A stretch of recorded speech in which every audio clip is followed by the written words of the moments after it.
12 South neighborhood has seen a lot of change over the years, and with that change comes noise, sometimes too much noise. News 2's Sophia Radebas spoke with a frustrated resident who says construction crews aren't following the rules in this afternoon's neighborhood news. Sophia. Hey there, Tori. Well, over the past few years, 12 South has seen a major influx of development. Some of that development is happening a few steps away from people's homes.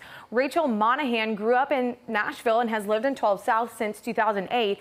She says the neighborhood has lost a lot of its charm with how many new developments have shot up, and now the construction is directly impacting her quality of life. She says there are 6 homes under construction within a block of where she lives on South Douglas, and most mornings she wakes up to jackhammers and heavy machinery. There is a noise ordinance in 12 South from 7 p.m. to 7 a.m. in the winter and 8 p.m. to 6 a.m. in the summer, but Monahan says construction workers often don't adhere to that.